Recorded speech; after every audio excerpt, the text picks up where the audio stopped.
मैं हमेशा से कहता था कि जब से ये महिला आई है, विदेशी महिला, ये by upbringing and by propensity, ideological propensity, ये बेसिकली माओइस्ट, लेफ्टिस्ट भी नहीं, माओइस्ट। अब हुआ क्या कि कुछ अंतर्राष्ट्रीय खेल खेले जाते हैं। जो इंट एजेंसीज होती हैं ना, वो इंट एजेंसीज कैसे कंट्री को इन्फ्लुएंस करती हैं? कुछ पॉलिटिशियंस को,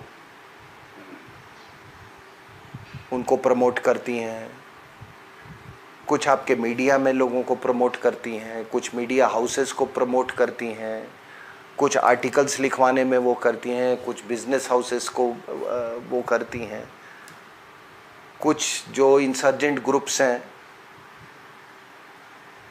उनको सपोर्ट करती हैं। जहाँ भी आपको फिशर्स मिलेंगे जिस तरह के, वो लिवरेज तैयार करते रहते हैं। और फिशर्स नहीं हैं तो वो फिशर्स, वो लिवरेजेस तैयार करते हैं वो, कि चले भाई तू ये दिस पैंथर दैट टाइगर, मतलब वो दिस पैंथर पार्टी, ये टाइगर पार्टी, वो सब ये सारे इस तरह से शोषित समाज, ये सारा चीज़ ये ऐसे ऐसे करके ये लोग क्रिएट करते हैं। तो देखिए, ये महिला जब कांग्रेस पार्टी में आती हैं तो बड़ी संदेहपूर्ण रूट से कई लोगों की अचानक मृत्यु हुई। आपको सब मालूम है, कई लोगों की, एक के बाद लोग लुढ़कते चले गए। रास्ता साफ हुआ तो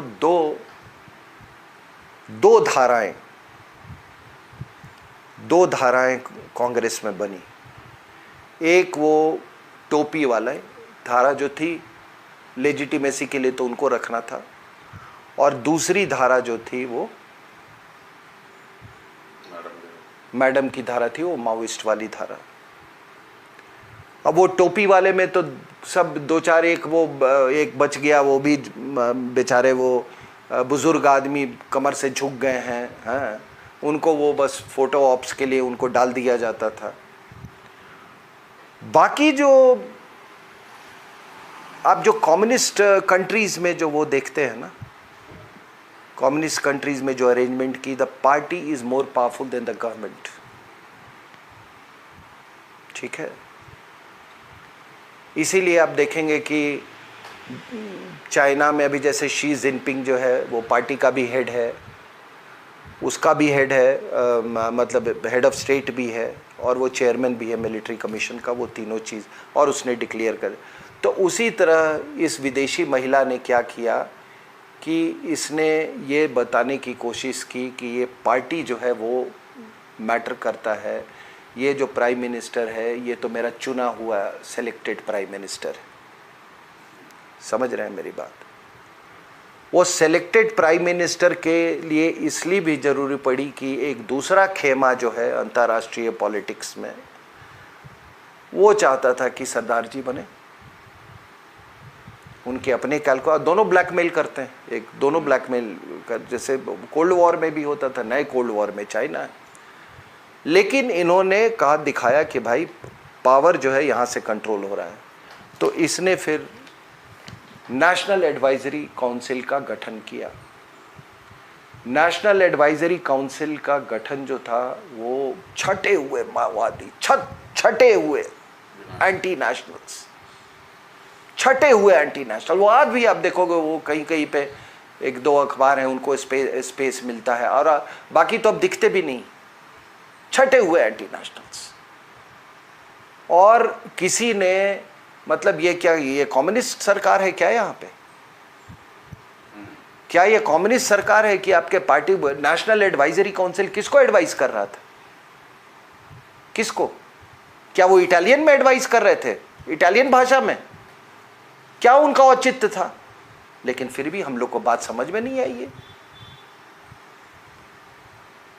तो वहां पे आपने विनायक सेन वाले में देखा, सब कुछ साफ हो गया था उस समय कि क्या होने वाला है। और तो और मैं आपको बता रहा हूं ये कितना खतरनाक और खूनी खेल है। महेंद्र कर्मा और वीसी शुक्ला को मारा गया, दोनों कांग्रेसी था। और उसके पहले देखो ना कैसे, मतलब जो सिलसिला जो, और एक ही पार्टी से क्यों लोग ऐसे मारते हैं, उन्हीं के साथ एक्सीडेंट भी होता, हवाई जहाज में भी वही मरते हैं, उधर भी वही मरते हैं, रोड का भी उनका वही एक्सीडेंट होता है, अचानक चेहरा किसी का काला हो जाता है, कोई एलटीटी में से मारा जाता है तो अगल बगल कोई। साहब उस समय मैं वहाँ पोस्टेड था, मैं चेन्नई में, और राजीव गांधी साहब, मैं उस समय मेरे सीईओ जो थे, मैं उनको लेने गया था, मैं ऑफिसर्स ट्रेनिंग एकेडमी में पोस्टेड था। तो राजीव गांधी साहब उस दिन उतरे थे, मैंने उनको देखा था उस दिन, मैं लॉबी में खड़ा था।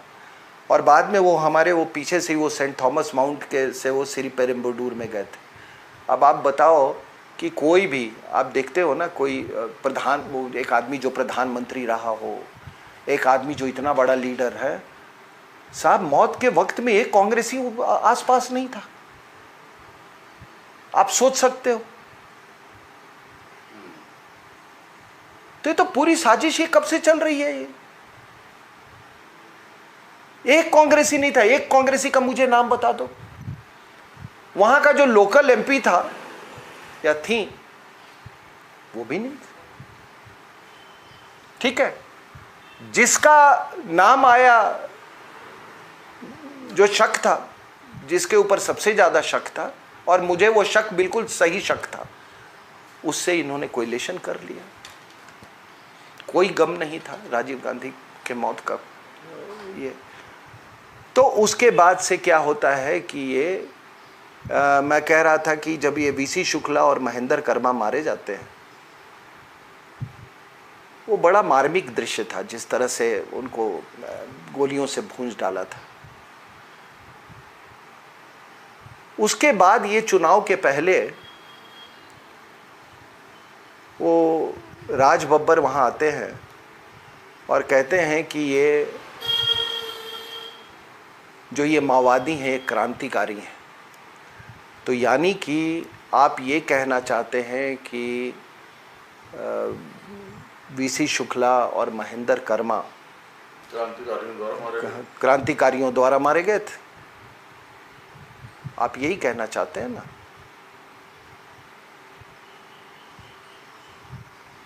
उसके बाद इन्होंने क्या किया कि जो जिसका सबसे ज़्यादा जिस पर शंका थी, उसका नाम इस पूरे उसमें, ये गाड़ी में जा रहे थे, 2-3 आदमी थे, बाकी को मार दिया, इन शख्स को छोड़ दिया। वो आज इंडस्ट्रीज़ मिनिस्टर हैं वहाँ पे, जब कांग्रेस की सरकार आई है। उसका नाम है कवासी लखमा। उस लिखना पढ़ना वो नहीं जानते। तो अब तो माओवादियों को कोई पैसे भी नहीं उगाने हैं। और वो एरिया ये बड़ा सोच समझ के, छत्तीसगढ़ का जो इलाका है ना, बड़ा रिच है मिनरल्स में। इसकी मैं पूरी इतिहास, आप कभी बात करेंगे तो मैं आपको बताऊंगा कि वहाँ पर कौन कौन से मिनरल्स है और क्या क्या वहाँ धंधा चल रहा है शुरू से, और क्यों वहाँ माओवादियों को बिठाया गया है वो, और उनका लिबरेटेड जोन क्रिएट किया गया है। तो ये महिला, जो विदेशी महिला हैं, इनका ये पूरा माओवादी, अंदर से माओवादी हैं। अब होता क्या है कि आपको मैं फिर 2008 में लाता हूँ। 2008 में बात शुरू होती है इंडो यूएस न्यूक्लियर डील्स। ठीक है, अब सरदार जी पे भी बहुत प्रेशर था। मैं मेरिट्स डिमेरिट्स पे नहीं जा रहा हूँ न्यूक्लियर डील के, ठीक है ना। तो उन पर भी बहुत प्रेशर था। अब ये जब लेफ्टिस्ट ने इसको अपोज किया, तो सरदार साहब ने कहा कि मैं रिज़ाइन कर दूंगा। आपको मालूम है उसके बाद जो गर्मा गर्मी, बहस, लेन देन, आगे पीछे जो भी चला, सबसे ज़्यादा समस्या विदेशी महिला को था। विदेशी महिला ने बहुत कोशिश किया। वो तो कहती थी कि मैं वामपंथियों के उसमें मैं बड़ा खुश रहती हूँ, कंपनी में। उन्होंने एक ये बात कहा था। खैर, सरदार साहब ने अपनी सरकार बचा ली, मैडम ने नहीं बचवाई। और कई अंतर्राष्ट्रीय इसमें खेल होते हैं उसमें। अब पूरी चीन जो है, चाइना की लीडरशिप है, वो बिल्कुल उसमें आ जाती है, एक्टिव मोड में आती हैं। तो उसके बाद से ये आपके 2017 में ये एक बार पार्टी की नेता की हैसियत से ये ये विदेशी महिला गई थी। सॉरी 2007 में 2008 में फिर ये जाती हैं बीजिंग ओलंपिक्स के पहले। और इस बार बिल्कुल अपने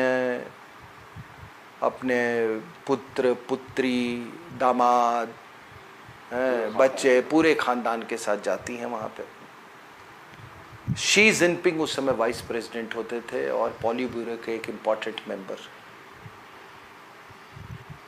वहाँ पे वहाँ के ग्रैंड हॉल में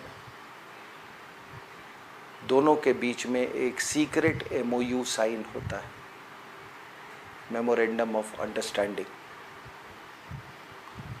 और उस मेमोरेंडम ऑफ अंडरस्टैंडिंग में ये तय होता है कि हम दोनों पार्टी एक दूसरे से जितने बड़े मुद्दे हैं, महत्वपूर्ण मुद्दे हैं, उस पर हम परामर्श करेंगे।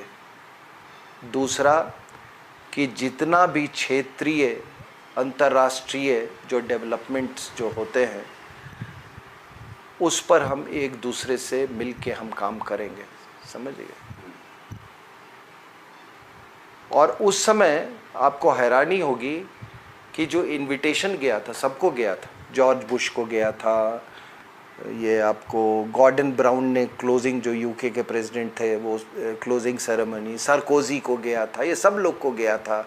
बन की मून उस समय UN सेक्रेटरी जनरल थे, उनको गया था, उन्होंने डिक्लाइन कर दिया था। अंजेला मर्कल को गया था, उन्होंने ये किया था। और मनमोहन सिंह को मतलब इनविटेशन तक नहीं मिला। तो चाइनीज एम्बेसी से पूछा गया कि भाई आपने हमारे प्राइम मिनिस्टर को नहीं, तो उन्होंने कहा कि हमने वो ओलंपिक कमेटी को हमने वो दे दिया था, वो ये समझे कि नहीं, इनविटेशन। उनको बोला था कि आप जिसको मर्जी आप चाहते हैं उसको आप बुला ले, तो उन्होंने जिसको मर्जी उन्होंने सोनिया गांधी को दे दिया। ठीक है, अब ये पूरी अंडरस्टैंडिंग होती है, ठीक है ना। तो अब आपको पता चल गया कि 2017 में नहीं, डोकलाम के क्राइसिस में ये जो शहजादा जो है, बूढ़ा शहजादा क्यों जाता है छुप के। और कांग्रेस पार्टी ने उस समय क्या कहा, आप रिकॉर्ड्स निकाल, ये फेक है, लेकिन वो तो पकड़ा गया था, छुप के वो गया है। फिर 2018 में ये उधर मानसरोवर की यात्रा पे जाता है, वहाँ पर इसको इम्पोर्टेंट लीडर्स मिलते हैं। तो अब क्या है, आप मनसा समझो, मनसा कि हम ये इलेक्टोरल रूट से तो हम आ नहीं सकते, नॉर्मल इलेक्टोरल रूट से पावर में। तो हमारे लिए चाइना कुछ ऐसा कंडीशंस क्रिएट कर दे कि हम इस रूट से हम यहाँ पे आ जाएं। अब चाइनीज़ का क्या है, अब ये सारा कुछ अगस्त में हो रहा है, आप समझिए ये। और उसी समय प्रचंडा भी जाता है, बीजिंग ओलंपिक्स में, और प्रचंडा से कौन मिलता है जाके? हु जिंटाओ जो प्रेसिडेंट था और वहाँ का जो प्राइम मिनिस्टर है वो प्रचंडा से मिलता है। इनकी ज़्यादा मुलाकात होती है ये शी जिनपिंग से। तो शी जिनपिंग और इनका जो पार्टनरशिप है वो उस समय से ये बनना शुरू हुआ था कि सबको मालूम था कि शी जिनपिंग जो है ये प्रेसिडेंट बनेगा। तो ये जो आप देख रहे हैं, आपने हमसे सवाल पूछा आखिर क्यों, तो इनको ये लगता है कि अगर भारत का नुकसान, मतलब अगर भारत किसी तरह से चीनी दबाव में आ जाए या मतलब भारत का नुकसान हो जाए या कोई युद्ध हो और युद्ध में भारत की पराजय हो जाए तो हमारे लिए रास्ता साफ हो जाएगा। ये इतना खतरनाक खेल है ये। और मैं देखिए, मुझे मालूम है कि एक ज़माना था, और हम लोग को तो टेलीविज़न पे आते हुए बहुत ये हो गए कि जबकि सारे एडवाइजरी इशू हो गए थे सारे मीडिया हाउसेस के, कि बाकी और कांग्रेस पार्टी की तरफ से वो उसका एक दल्ला रहता था ना साथ में, हाँ, उस दल्ले ने सबको बोला था कि चाहे मनमोहन सिंह को जितनी गाली दे लो हमको कोई फ़र्क नहीं पड़ता है, इस विदेशी महिला को कुछ के खिलाफ कुछ नहीं बोलेगा कोई। और पूरी मीडिया हाउस, लेकिन आज कोई ओरिजिनल नाम ले ले उसका विदेशी महिला का तो उसके खिलाफ FIR हो जाता है। वो एम्बेसी में छुप के पकड़ा जाता है तो कुछ नहीं होता है। तो हमको अपने गलती हमारे साथ है,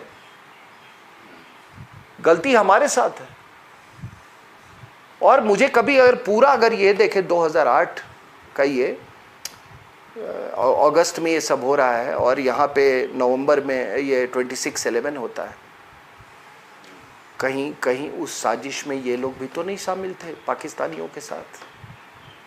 क्योंकि 2008 में इनको बहुत शक थी कि ये दोबारा शायद पावर में ना आए।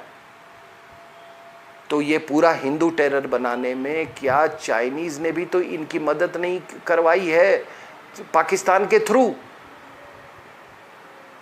तो ये सारी चीज़ें पर आपको विचार करना होगा। तो आप कह रहे थे, आप इंदिरा गांधी ने ऑफ स्टीपल चेज करवाया था ना 5th कॉलमिस्ट के खिलाफ। ये तो 5th कॉलमिस्ट उन्हीं के उनके घर में बैठे हुए वही हैं उनके घर में बैठे हुए। तो ये है, आपने जो सवाल पूछा, करें क्या ऐसे लोगों का? नहीं, कोई कानून निकालना होगा आपको, कोई कानून निकालना होगा। आप मान लीजिए, अगर मैं कहता हूँ मैं चाइनीज़ एम्बेसी जाता हूँ, क्या अगर मैं बार बार जा रहा हूँ तो क्या मुझ पर नज़र नहीं रखा जाएगा? मुझको इंट्रोगेट नहीं किया जाएगा? पूछा जाएगा ना, भाई क्यों जा रहे हो, क्या कारण है, किससे मिलते हो, क्या कर रहे हो, हैं? तुम ये बताओ, वहाँ पे जाके तुम मिले किससे में मिले, तुमने MOU कैसे साइन किया, तुमने किस हैसियत से MOU साइन किया? क्या इनके लिए देशद्रोह का कोई कानून नहीं है? क्या जो कानून है वो केवल ऑर्डिनरी लोगों के लिए बना हुआ है? और क्या इस तरह की बातें करना और चीन का साथ देना इस समय जबकि युद्ध के बादल मंडरा रहे हैं, क्या वो ट्रेचरी नहीं है? क्या ये हमारे जवानों के साथ ये विश्वासघात नहीं है? मेरा आखिरी प्रश्न है, प्रधानमंत्री ने चीन को ये चेतावनी दी है कि भारत 1 इंच भी जमीन पर समझौता नहीं करेगा और इसके लिए भारत के पास पूर्ण क्षमता है। इस पर आप क्या कहते हैं? नहीं, देखिए, पहली बात, मिलिट्री बैलेंस से तो आप नहीं जाएं भाई। साइज में आपसे डबल से भी ज़्यादा है चाइना। 14 कंट्री के साथ उसके बॉर्डर्स हैं, लैंड बॉर्डर्स। अगर ईस्ट कोस्ट पे आप देखें तो जापान है, ऑस्ट्रेलिया है, ताइवान है, वो सब अलग है। उस तरफ और देखें तो गुआम है, मिलिट्री बेस है 4000 किलोमीटर के डिस्टेंस में। 8-9 हज़ार किलोमीटर की डिस्टेंस पे फिर हवाई है। ये सब अमेरिकन बेसेस हैं। 60% जो वॉर वेजिंग एसेट्स है वो पूरा इस रीजन में है अमेरिकन्स का। उसके अलावा उनकी जो अपनी क्षमता जो है, जापान की जो अपनी क्षमता भी है वो कोई कम नहीं है। ठीक है, वो तो संविधान से प्रतिबंधित हैं कि वो सेल्फ डिफेंस के लिए यूज़ कर सकते हैं, लेकिन फिर भी बहुत फॉर्मिडेबल है। उनकी हमारी 70 बिलियन डॉलर हमारी वो है डिफेंस बजट है, उनका भी 50 बिलियन डॉलर है लगभग। 45 बिलियन डॉलर के करीब साउथ कोरिया का है। तो ये सब ये पुश ओवर नहीं है। ताइवान एक छोटा 2 करोड़ की पॉपुलेशन है, वो करीब 400 किलोमीटर लंबा और करीब 150 मीटर चौड़ा वो ये है कंट्री है। उसकी भी 12 बिलियन से ऊपर की उसकी डिफेंस बजट है। तो आप पूरा अगर ले लें तो अगर इन्वेंट्री से अगर आप जाएंगे तो वो सही नहीं होगा। तो मान लीजिए कि हमारे पास कोई 550 एयरक्राफ्ट है और उनके पास कोई मान लीजिए जो कि 1100 से ज़्यादा उनके पास एयरक्राफ्ट है, ऑलमोस्ट डबल है फाइटर एयरक्राफ्ट। लेकिन उनकी वल्नरेबिलिटी उधर कितनी ज़्यादा है, तिब्बत में तो ला नहीं सकते वो सब कुछ। दूसरा क्या है कि तिब्बत में जो जिस एल्टीट्यूड पर इन्होंने अपने एयरफील्ड्स बना रखे हैं, वहाँ पर जो पे लोड कैरी करने की जो क्षमता होती है वो 50% से भी ज़्यादा डिग्रेड कर सकती हो जाती। समझ रहे मेरी बात? 50%। हमारे लिए हम इस कष्ट से हम नहीं सफ़र करते। हम तो फुल लोड लेके जाएंगे, हम तो कहीं से जा सकते हैं। यूपी में बहुत सारे एयरफील्ड है, बहुत असम में है, कहीं से हम जा सकते हैं, है ना, ये करने। तो जो मान लीजिए जो एक काम वो 3 सॉर्टी में करेगा, हमारा एक सॉर्टी में होगा। समझ रहे हैं? और पिछली बार आपने वायु शक्ति जो धनवा साहब, एयर मार्शल धनवा ने जो वायु शक्ति एक्साइज 12,000 सॉर्टी एक हफ्ते में उन्होंने जनरेट किया था। मैं कहता हूं जितेंद्र जी कि उस 12,000 में मैं कहता हूं चलो आप पेसिमिस्ट मान लो कोई हो, 3,000 सॉर्टी भी हम मटेरियलाइज हो जाता है। उसमें से 500 सॉर्टी मान लो कुछ और कारण हो गया, एनिमी एडी एक्शन कुछ के कारण डिसरप्ट हो गया, ये हो गया, फिर भी आप सोचो कि वो 3,000 सॉर्टी क्या कहर डालेंगी, वो क्या कहर डालेंगी। दूसरी बात आपने देखा उनके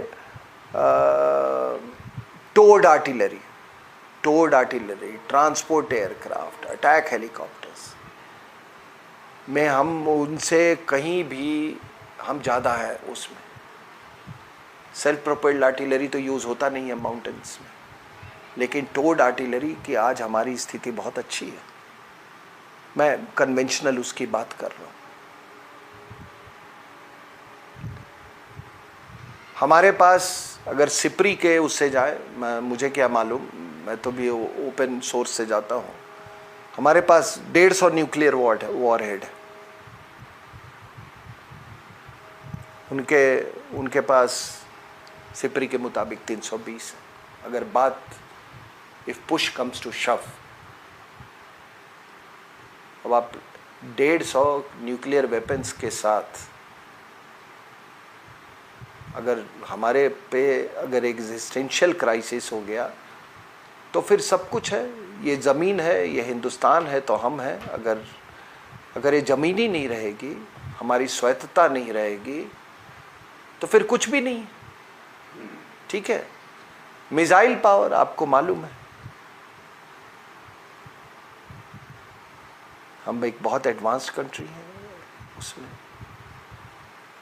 बाकी आप देखें तो एक और मैं बात बता देता हूँ, और ये कहना मेरे लिए उचित होगा कि कुछ हमारे यहाँ वही फिर वो विश्लेषक लोग आ जाते हैं, हमने ये नहीं किया, हमने वो नहीं किया। ये बिल्कुल गलत है। ये अचानक ये कैसे हो गया? कुछ अचानक नहीं हुआ। हमको मालूम था कि ऐसी स्थिति आने वाली है। और जब आप रोड बनाओगे नहीं, ऐसी स्थिति पैदा होगी तभी तो हमने वो रोड बनाना शुरू किया, और ही नहीं, और कई जगह पे भी।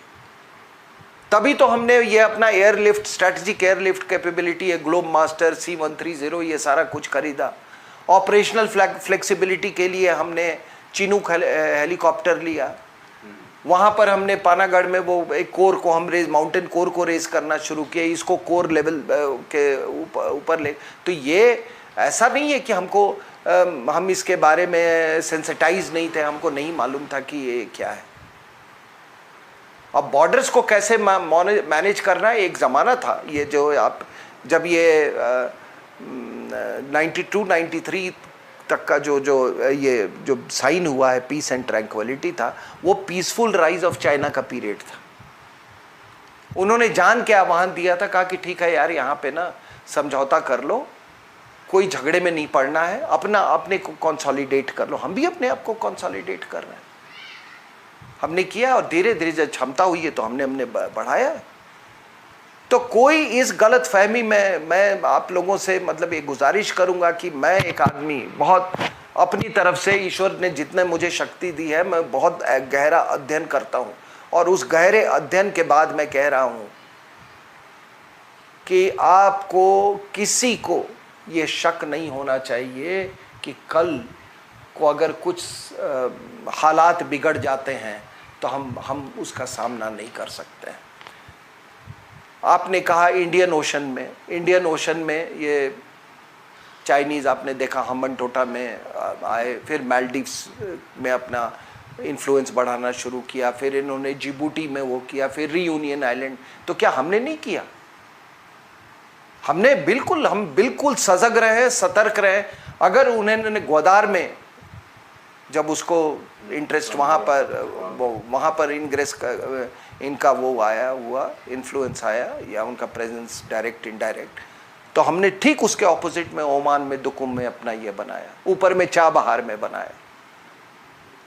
जिबूटी में हमने फ्रेंच से अंडरस्टैंडिंग कर, उनकी एक बहुत बड़ी बेस है। जिबूटी में आप जाएंगे तो आपको ज़्यादा फ्रेंच ही दिखेंगे वहाँ पे, वहाँ भी चाइनीज़ का है। वहाँ पर भी हमने अपना उनसे अंडरस्टैंडिंग, वो MOU साइन कर लिया कि उनकी बेसेस हम इस्तेमाल करेंगे। फ्रेंच रियूनियन आइलैंड का किया, मेडागास्कर में हमारा ये हो रहा है, सीशेल्स में हो रहा है। तो ऐसी बात नहीं है कि जो कुछ लोग ऐसे दिखाते हैं ना कि सारा दिमाग ये भगवान ने उन्हीं को दिया है, ऐसी बात नहीं है। और ये भी मैं मानने को तैयार नहीं हूँ कि हम सरप्राइज्ड हुए। हाँ, हम सरप्राइज्ड हुए हैं तो इस बायोलॉजिकल वॉरफेयर से। और तब मैं ये फिर से ये सवाल पूछता हूं कि ये जो कांग्रेस और इसमें जो MOU साइन हुआ है, क्या बायोलॉजिकल वॉरफेयर भी इसका हिस्सा है? तो नहीं है इस MOU का। क्या डोकलाम भी इसका हिस्सा तो नहीं था? क्या अब जो हो रहा है लद्दाख में वो तो इसका हिस्सा नहीं था? क्योंकि अगर आपकी इतनी अंडरस्टैंडिंग है पार्टी टू पार्टी का, अपने कोऑपरेशन, पहली बात ये खुद में अपने आप में एक देशद्रोह का काम है कि आप सीक्रेट MOU जाके वहां पर एक साइन करते हैं किसी से, ये देशद्रोह है। तो इसका मतलब कि आपने कहीं बायोलॉजिकल वॉरफेयर के लिए भी आपने वो किया है, क्योंकि बायोलॉजिकल वॉरफेयर तो कोई नहीं जानता है कि इसका शिकार कौन होगा।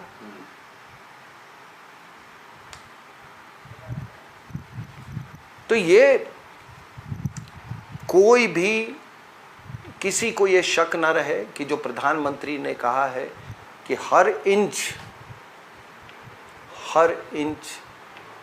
महफूज रखा जाएगा, 1 इंच पर भी किसी की आंख नहीं लगने देंगे, और गिलगित बल्टिस्तान पर कोई सवाल नहीं